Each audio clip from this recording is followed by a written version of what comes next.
Hi, this is Josh with Retro TV 1 Tech, and today I've got something really cool to show you to help you capture your retro games without having to move things around too much. This is the Cloner Alliance Box Pro Pocket. So it's a really cool device that allows you to capture basically any source that you can think of just directly from this device. It's got its own screen, it's got its own controls, and it just goes right onto a standard SD card. So it's a pretty cool device. It's got a lot of different uses, and we're going to explore some of them in this video and see how easy it is to use, and if this might be something that you want to pick up to help you capture any of your retro content. Not just games, but also maybe old family movies and, anything else. Maybe an old movie that's just on VHS and you want to watch it, on your computer, on your streaming setup, whatever it is. Let's check this thing out. And also, a big thank you to Cloner Alliance for actually giving me this product to review. They didn't pay me anything for the review, they didn't tell me what to say or anything like that. All the views are my own, but they did provide this product free of charge for me to try and to review for you on the channel. So definitely thank you to Cloner Alliance for providing the Box Pro Pocket for me to check out and show you guys and see if this is something you might want to check out as well. Also, I hope you like the retro Universal Studios Florida shirt. If you ever went to Universal Studios when it had first opened, like in the 90s and even early 2000s, they had this logo. Super awesome, and I'm actually heading to Universal later today to do a stream on Resort TV 1, our main channel, so definitely go check that out if you haven't checked out Resort TV 1. But anyway, let's check out the Box Pro Pocket. So here's a closer look at it, and it comes nicely shrink wrapped. I'll just give you a little tour of the box here. Sorry about any glare. You can see it's got a little battery pack that goes with it. Little remote control, and on the back side it shows you a little bit more of what the unit actually looks like and just some of the possible uses for it. So, all right, let's get it open. So here's a little better look at the back of the box without the glare, or at least without most of the glare now that it is unshrink wrapped. And one thing I noticed just before I slid it out, it does say 1080p 60, so that is your max resolution. It can accept 4K signals, but it only captures at 1080p 60. So, but that's really, really good for most applications, especially if you're capturing older consoles and things like that, which, those of us who love retro stuff would be more than fine with, so you don't really need to capture, say an NES in 4K or anything like that. All right, here we go. Pretty easy unboxing, that's cool. Here is the instruction manual with a QR code, probably to more instructions. So, here we go. Easy setup guide. All right, let's get it open here. You can see it sitting here in the wrapping. It's really small. Just a little bit longer than a smartphone, I think. Let me carefully pull it out. Oh yeah, awesome. Remove the screen protector by slowly pulling the green tab. I think we will. And I think we also have it upside down. I was looking at the text on the screen there. But anyway, yeah, it is just a little bit longer than a phone. And now for the most satisfying part, pulling off the screen protector. Maybe.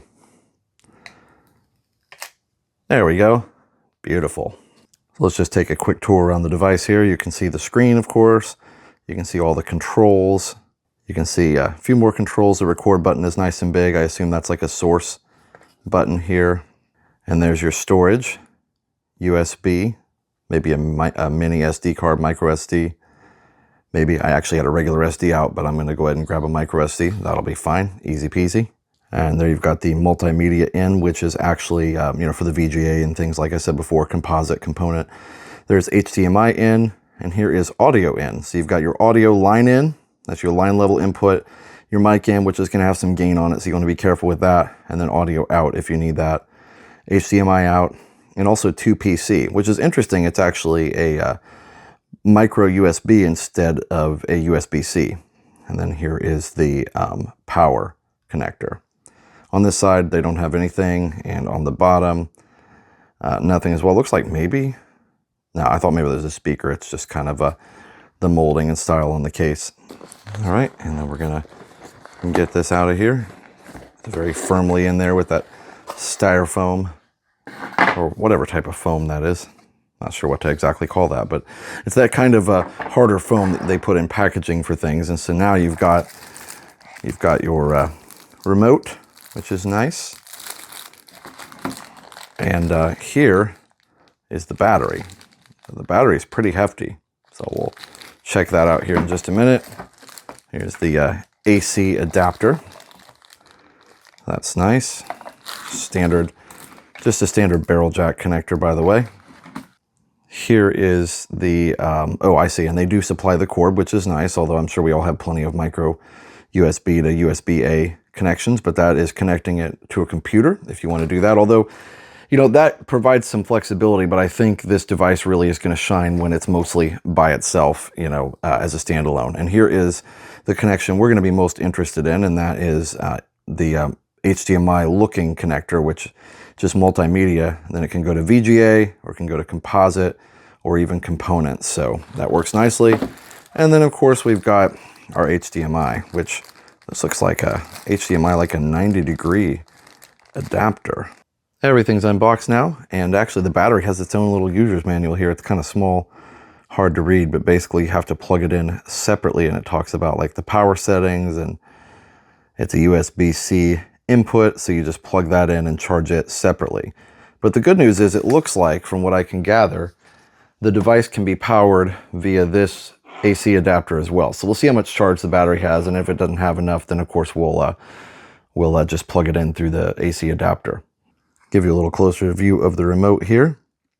Now it doesn't have any batteries in it. It's very similar to the other Box Pro that I did in an earlier video, and I will link that in the description below, but you'll have to get your own AAA batteries to use it.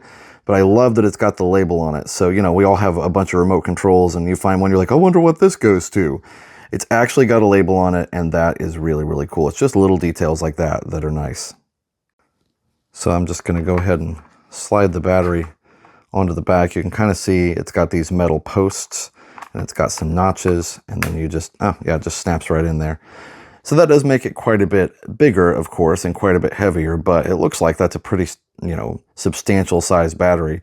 I didn't look at the exact, you know, milliamp hours on it, but it looks like it's pretty good. Now, if you push it, then it will become disengaged here. Let me see if I can see the size of the battery, if there's any indication in English here. It looks like there might be a 2200 milliamp hours, so yeah, not bad. And one more time, I'm just gonna stamp it right back on there. I did find a little micro SD card, or TF card as they call it. So I'm just gonna go ahead and insert that. You can also insert like a USB thumb drive, or even, you know, like an external USB hard drive. Ooh, it turned on automatically, no signal. Okay, just turned itself right on. Okay, the micro SD slot is a little finicky, but it does go with the gold contacts facing up. And it does show that in the instruction manual, so that's how it goes in there. I had to finagle it a little bit, but there we go. Now we got it in there. So that is a little tricky, but you know, that's just kind of a micro SD thing. They're not the easiest things in the world to deal with. All right, so let's grab something and we'll try some recordings on it. So I decided to get out my NES, and I've got a couple games to try. I've got in there the Super Mario Brothers and Duck Hunt cartridge. Of course, I can't do Duck Hunt without a CRT, but I've also got Mega Man 2. So we're going to try both of those out. And the use case for this is pretty easy to understand. You know, if you've got your NES, maybe you got it out of the closet or something. And of course mine is hooked up over here. I just unhooked it, but it's still really great for me because I don't have to pull it all the way over, you know, to the computer or something like that. So for me, I probably, if I wasn't making a video, I probably would just put the box pocket right next to it. But obviously it looks nicer on a video if I put it on a table. But you know, I probably would just put the Box Pro right next to it, or say I needed to capture Super NES or something like that. Just put it right next to it, and you've got footage captured. You can use it in your video, and it's super quick and super easy. And one of the cool things, by the way, I noticed about this unit is that the way the battery's sitting actually allows the unit to sit on the battery and faces right at you. So connection is fairly simple. You just take this cord that I showed earlier, and it's got all your different connections for your retro systems on it. And it looks like an HDMI, but you just plug it in right here at the top. There you go. And then you plug in your system to these. Now you have to really pay attention to these, the colors of them. So these are your standard. You've got your video, which is yellow, and then your two audios left and right, which are the, you know, the white and red. These extra over here are the RGB, the component. So if you have a system like a GameCube or something that will do component output, you know, some of the PlayStations I think did that as well. So there was a couple years, this didn't last very long, but this is very useful because there are some systems that connect like this, and you're going to get a lot better quality because of the color separation that occurs here. So definitely use these if you can, but of course the NES just does the standard composite, and it doesn't have stereo either, so we'll get it hooked up that way with just the mono. All right, I got it hooked up. The only small complaint so far is that this dongle here makes the whole unit a little bit unwieldy, but I think that's actually a good thing because this is a well-made cord, and definitely it's going to keep your signals intact coming through here. So it might be easier to set it like this, although I think it still will set like this, but it's a little bit, yeah, it's a little unstable. So that's only small complaint so far, but that's not a big deal. But you can see where I've got it hooked up here. I actually, of course, didn't match my colors. I've got the white going to the video and the red going to the audio there. Over on the Nintendo here, I've got the white going to the video and the red going to the audio since there's only 2 jacks there. This little button on the top right is what powers it on. And actually to shut it down, I learned earlier that all you have to do to shut it down is just hold down that same button for 8 seconds. Now, one of the things you can see if I come in a little closer here is that it shows the battery percentage right there on the display, which is really nice if you're just going along and capturing some video and you want to see exactly how much you have left. You know, it moves around a little bit, but it gives you a pretty good idea of how much time you might have left. So this is strictly on battery. There are no external power devices going to this at all. So you could theoretically plug this in anywhere. So I'm just going to turn on the Nintendo and see if it recognizes it, or maybe I'll have to cycle through the inputs a little bit. But either way, let's just kind of see what happens if I just turn it on. All right, so that's on. So it looks like it didn't automatically pick it up, which is fine. So I'm going to hit, I believe, this button. Oh, that's for selecting storage device. Okay. Oh, here we go. The input button is at the top. Now, I haven't really read the instructions at all, so definitely you want to read the instructions a little better, but it's really pretty easy. The home button, here's the input button up here at the top. There we go. It's very, very small on the screen, but it said AV down there, so I don't know if you can see that or not. There we go. Okay, I'm just going to change the inputs again so you can see at the bottom. There you go. So it just goes through all the different, there's VGA, there's a component, I believe, and there's AV, which is what I want. Okay, so there you go. So Super Mario Brothers and Duck Hunt. Now the interesting thing is going to be to see how much input lag there is. Let me zoom it in a little bit so you can see better. And I was wondering earlier if there was a speaker, and I can actually hear it. You guys can't probably because I've got the wireless mic on, but here, I'm going to hit start and you should be able to hear the sound. Oh yeah, that's nice and loud. Doesn't seem to be much input lag. Let's just see. Oh wow, that's very playable. Like there's a little lag, but it's like emulator. It's like emulator level lag. It's not unplayable. When I've done this through some other capture devices, it's almost unplayable because the input lag is so bad. Now, if you want to get lower input latency, definitely do it this way and not hook it up to your computer. Because when you start hooking it up to your computer, you end up with a lot more just channels for the video and audio to have to go through. So definitely hooking up to the computer is going to introduce more input latency. And I'm not really going to show hooking it up to the computer on this video because I did that on the Box Pro. And it's the same process. It works just the same. But the big benefit of this one, of course, is actually that you can just plug it in anywhere. Like I could have just plugged it in right next to my system there and it would have been super easy. Picture looks great. That's awesome. The funny thing is I didn't record that, but I know if I wanted to record it, I would just hit record here. There we go. So now I'm recording. All right, I'll switch over to direct capture now. So you can see what that looks like.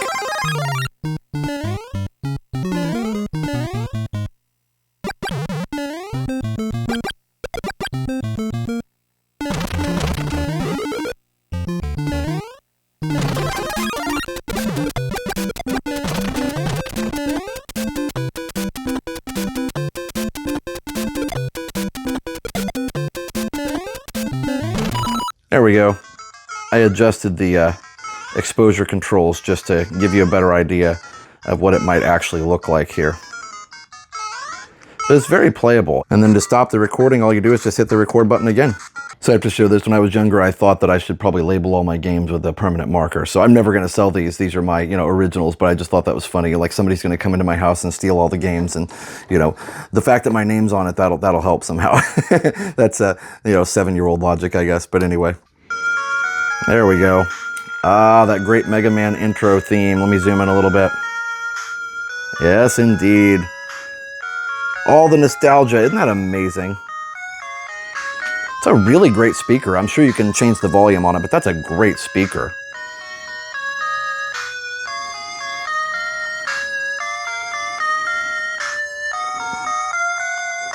Hit record there. I'll switch over to direct capture for a second.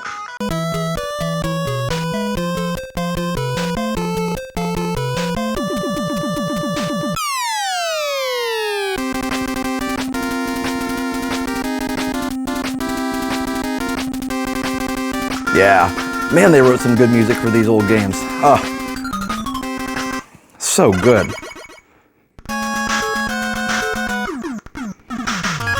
I gotta start with Woodman. So let's see how the input lag is on this. It's really, really not bad at all. It's very playable. You're not going to want to do speed runs on it this way, of course. And, speedrunners have their own setups, and that's not really what this is for. But for just capturing some game footage to include in a video, this is great. Yeah, I mean, it's very little input latency. I will grab Mike Tyson's Punch out here in a second to really test that. But no, this is great.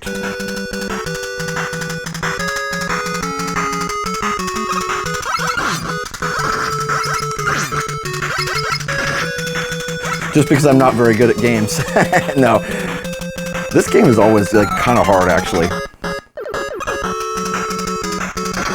It's Fire Dog. I think if I stand way out here, he won't hit me. No, I just have to jump. I can't. I thought there was a place you could stand over there that he wouldn't get you. Either way, that's Mega Man. It looks awesome.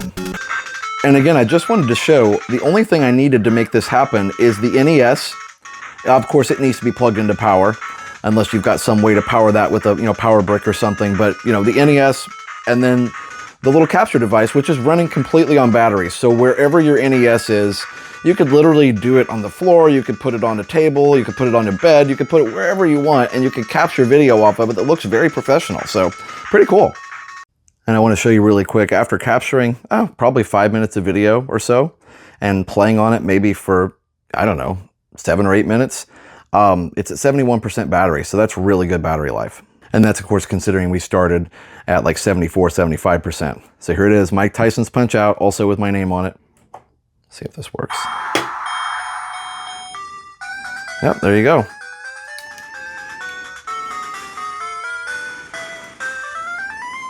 All right, we got to do Iron Mike's code there. 373-5963. Here we go. You ready to fight, Mike? So obviously you don't really notice it on Glass Joe as much. So I'll show you the capture, and I'll also show you the view from the camera as well. So here we go. But yeah, if you can dodge Tyson's punches, then you know that you're not dealing with too much input lag. You can see there's a little bit of extra green on the border, but not bad. The color's a little weird. Okay, yeah. There's a little lag there because I hit the button and it definitely didn't quite do it. Let me try it again here. I'll anticipate it a little better this time. Yeah, there we go. It's definitely playable, but it's a little rough dodging these punches because you just can't really tell what's going on. Yeah, you got to anticipate a little bit. Now, another really cool use case for this is one of these portable games. This is a Jax Electronics or Jax Pacifics, I think, Atari game. Now, of course, the original Atari doesn't work with this because it only goes into an RF, with the coax. But this is a modern recreation, of course. It's probably an emulator in here, but it does have composite output. And I got this like at Walmart, several years ago, but you just basically connect. In this case, we can actually match the colors. It is, of course, mono, because Atari was mono, but you can just connect the white to white and yellow to yellow, and that works out quite nicely. So, and this actually runs on battery, so everything I'm doing right now is going to run on battery. So let me see if I just turn this on, and hopefully it will show up on the system. There it goes right there. Yeah. All All right, I'm gonna hit record. And let's just pick a game here. What have we got? Adventure, Asteroids, Missile Command, Pong, Breakout, all kinds of great stuff. And let's do a little adventure. Press fire to start.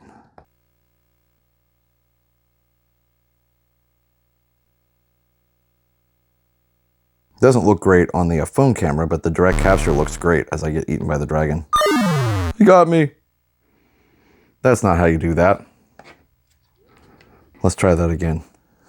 Let's see, I think you have to grab the key and then go over to the other side, but either way, oh, you gotta get out of there. The dragon. Yeah, I used to remember how to do this and it's been so long. These mazes and everything. You have to go all these different ways. Let's see. Is it this way? Yeah, there we go.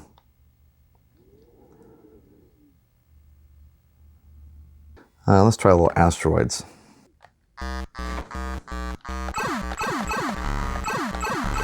Oh, the nostalgia. I love those sounds. Oh my goodness, when I was a kid, man, I used to love this game. What I learned pretty quick was you don't want to fly around too much because that's where you get out of control and then you can't, it's like, you know, you can't stop yourself. So, all right, this time we're set up with an old retro laptop. And we've got the Toshiba Satellite Pro 400 CDT here. This is the one that I fixed on a previous video. You can see the battle scars here from where I had to super glue not very well back together the front bezel there. But we are running Windows 3.1 and we're hooked up through the VGA adapter here.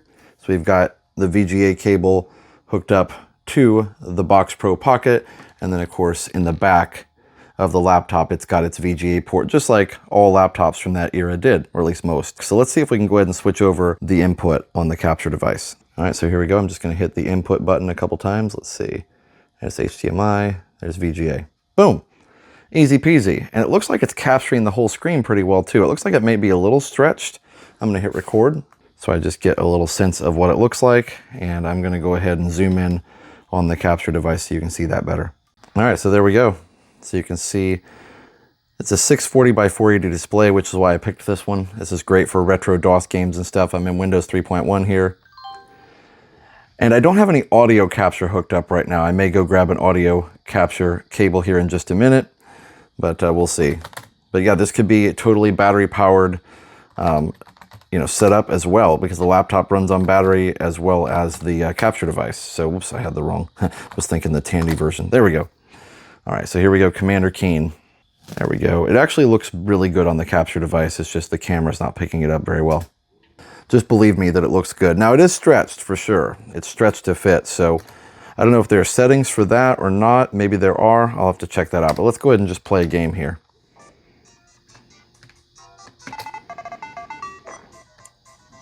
So one of my favorite games of all time, Commander Keen. And as you can tell, that works great. Now, the nice thing about this is, too, you actually get the image on the laptop as well as on the capture device. So there's no worry about input lag or input latency at all because you can just watch the laptop screen. Now, having said that, if I watch, there's very little latency, even watching the little capture device screen. So that's pretty nice. It really is one of the lowest latency devices I've ever used. Cool. So I do want to show you the settings here. You just have to hit the home button over here, just the home button, and then the settings menu pops up. And so you've got show time, record resolution. I wonder if we could change that to something else, and that might give us another look. No, it's not changing. Oh, there it goes. Okay, now it's kind of cycling through resolutions a little bit. So there's no 640 by 480 that I can see. It just takes a second to switch. Oh, there it goes. Now it's switching better. Okay, so those are the only resolutions, I guess, that you can pick from. There's 1024 by 768. That is a 3x4 resolution. That might actually look better. So I'm going to go ahead and leave it there for a second. I'll record it and we'll see what happens. All right, so that actually did work. So check it out. Now we're in a 4x3 resolution. It looks absolutely fantastic. I didn't record any audio here as I was capturing. I didn't have the audio capture hooked up, but that looks fantastic. All right, so I think I figured it out. First of all, when you first open the settings menu, If you hit right or left, you get some more options there, like audio settings. You can schedule recordings if you really want to plug it in. It shows you like line in volume, speaker volume, all that kind of stuff. So that's cool. So I just hooked up a standard audio cable to the headphone out jack on the laptop and over to the line in on the capture device. So we'll see how that works. I'll set the camera so you can see both screens. I'm going to hit record on the capture device down here, and we might hear the audio out of the capture device. We're going to go ahead and try a new game here. I don't hear anything right now. Wonder if it's being captured at all. Well, I finally figured out that the line-in jack is the correct jack to plug into when you're capturing audio on the computer like this. I do need to play around with the settings a little bit because there is a little bit of a buzz in the background, so I probably just need to make sure the levels are set correctly and things like that. But otherwise, it sounds pretty good, and definitely glad that I got it working. Alright, got the Nintendo Switch hooked up here. Pretty easy to do. Of course, just HDMI to HDMI, and you do have to have the Switch docked. You can't just do it in portable mode, so you have to have the Switch docked and plugged in just like you do anytime you want to hook it up to an HDMI. That's, of course, the way Nintendo set it up, and for good reason. It takes a lot of power. But you just hook it up, not to the MMI, the multimedia in, but actually just to in, which means HDMI in. There's also HDMI out, like I showed earlier, but this goes to the HDMI in. So pretty easy. And we're going to turn on the Switch and see how it works. All right, I got the Box Pro Pocket booted up. Now all I have to do is turn the Switch on and then just switch the input here. So I just hit input until I see HDMI. There it is. Perfect. All right, let's give this a shot. Let's try Mario Kart first. Yeah, that looks great.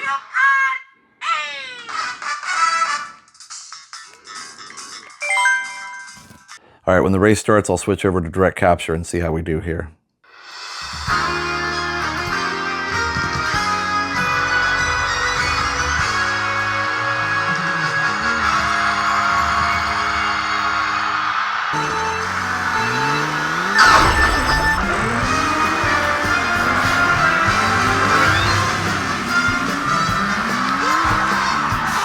That works great. I gotta stay on the road, but other than that, it works great. Not used to this particular car. It slides a lot more than the one I usually use. It's all right. I'm only in 50cc.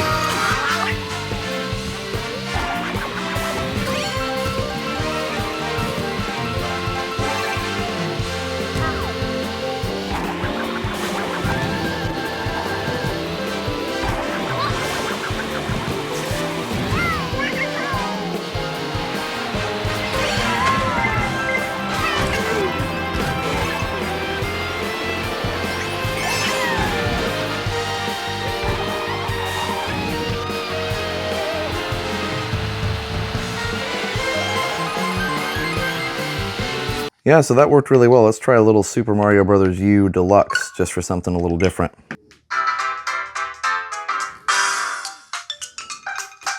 All right, we'll switch over to direct capture now.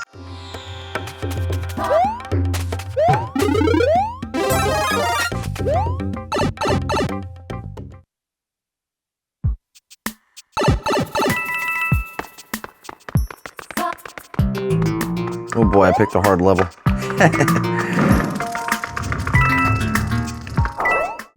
Well, there you have it, the Cloner Alliance Box Pro Pocket.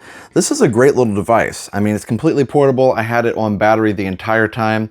I actually ended up running out of room on my little micro SD card just because I couldn't find a bigger one. So I even plugged in a USB thumb drive, just an old 4GB SanDisk drive, really simple, and even that worked. So apparently the bitrate, even on like a USB flash drive, is fast enough, at least if it's a fairly modern drive, to still go ahead and record the video. Even at 1080p 60, I didn't have any problems on the Switch. So that was cool too. It's very, very flexible. If you wanted a ton of room, you could plug in an external USB hard drive to it and get several terabytes of space. So, the options are kind of limitless. Either way, it's small, it's light, it's super portable. The input latency is really, really low on it, so you can actually play great games, even though I'm not a great, gamer on some of this stuff anymore, just because I'm so out of practice. I used to be able to almost beat Mike Tyson, but anyway, it's super fun. That was the game that you really got to test the input latency on, because, you really have to have such quick reflexes on it. But either way, It's very, very minimal on this. It's super flexible. You can plug into, HDMI, you can plug into all these different things that we went over earlier. I love the flexibility that you can power it by battery if the battery runs dead and you still want to, do some capture, or if you just know that you don't want to chance it with the battery, you can always plug this in. But again, you can plug this in anywhere you can get an extension cord to. It's just a little, 12 volt DC barrel jack thing. So super easy, super portable, super flexible. I really love this. The only thing I had an issue with was just the aspect ratio, and changing that was a little bit janky, but maybe I was, doing it wrong as far as that goes. But just remember, if you're doing old retro sources like NES or like, Super NES or anything that's 3x4 from those old CRT TV days, they're going to be a 3x4 aspect ratio, and use that 1024 by 768 to get that really, really nice picture there. There were a couple others as well, but I think that 1024 is probably going to be your sweet spot on that. Any other modern systems like the Switch just use, 1920 by 1080, and that works super well. So thanks for watching. Big thank you to Cloner Alliance for, giving us this unit for review and for testing. It's really pretty cool. I definitely will be using this in my videos to capture any kind of video I need from a retro system. It's super cool that I can just grab it, plug it into the Nintendo without having to move the Nintendo somewhere else or take it over by the computer or something. It's very, very good for that. So I would encourage anybody who's got a retro channel or just wants to capture retro footage. You've got a VCR, just take it to the VCR. You don't have to bring the VCR and unhook all the stuff. Take it to the old VCR, take it to the old camcorder, whatever you want. Just take it to wherever it goes and capture whatever you want to capture. So definitely love this. I'll put the link in the description to the product page, Cloner Alliance. You can order it from them or Amazon or any of the other places that you would normally order things. So again, big thanks to Cloner Alliance. Yeah, this was a lot of fun. I hope you enjoyed it, and we'll see you next time. So for now, enjoy that tech and keep it retro.